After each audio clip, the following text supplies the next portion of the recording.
Hi, I'm Koller. I'll be teaching soon in the June immersion program for college students. If you have June off, we'll be looking forward to your application. This week's Parashat Behar-Bechukotai. I want to focus on Behar for a few minutes. And of course, it's also in the middle of Sfirat HaOmer, nearing the end now.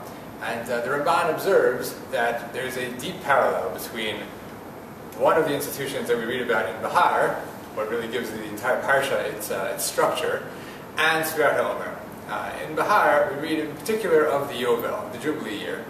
And really the whole parak, the whole chapter 25 in Vayikra, is structured around the Jubilee year. The chapter describes an indigent farmer, a subsistence farmer, who needs to make it year by year. What happens if they have a bad year? Well, they have no way to buy seeds, they have no way to buy clothes for next year, they have to take out a loan. What happens if they have 2, 3 bad years in a row?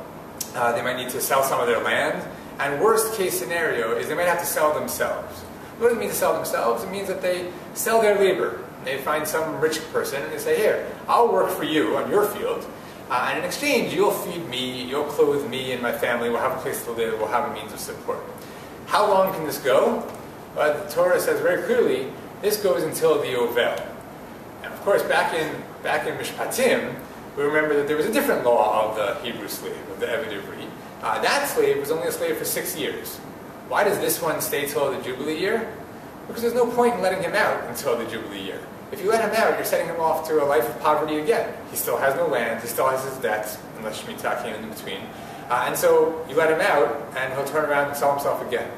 But in the Jubilee year, everything changes. Everything goes back to the way it was. Not only are debts canceled, which happened in Shemitah also, but amazingly, shockingly, all the land, all the real estate transactions that have taken place in the intervening 49 years are canceled, and the lands go back to their original owners. In other words, the Yovel is something like a giant economic reset button, where in this utopian world, everyone starts off with the same small farm, the same 40 acres and a mule. They work, and they're successful or they're not successful, and that lasts for a generation, maybe 2.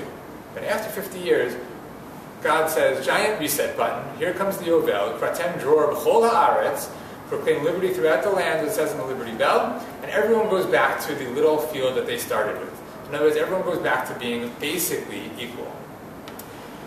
That's an amazing, amazing system that the Torah envisions. It's not clear whether it was ever actually put into practice, but it's utopian in a different sense. It's utopian in the sense that it imagines, it allows itself to imagine a perfect world. It allows itself to imagine a world where no one's poor.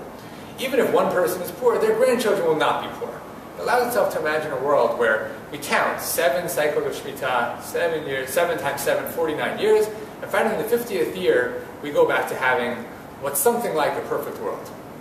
The Ramban observes that there's some deep parallel between that and Sfirat HaOmer. He doesn't elaborate too much, and so it's left for us to speculate as to what exactly that parallel is. But I'll suggest something and encourage you to think more about what the parallels may be. In a sense, Sfirat HaOmer allows us to also imagine a perfect world. When we count to 49 and get to the 50th, we can imagine how the world could be perfected. And that's true in a number of senses. Of course, we start with Pesach. Pesach is the barley harvest. Barley is animal food. We count 49, the 50th day, Shavuot, that's now the wheat harvest. That's good food. Pesach, we were not allowed to eat chametz, no leavened bread whatsoever. Shavuot is one of the only times, or the only communal time of the year, where we have to bring bread, leavened bread that's risen, into the temple as a sacrifice. And so we've gone from unleavened bread to leavened bread. And, maybe most importantly of all, if Passover is the festival of physical freedom, of liberation, when we left slavery and became free people, Shavuot is a time when we became spiritually free, intellectually free.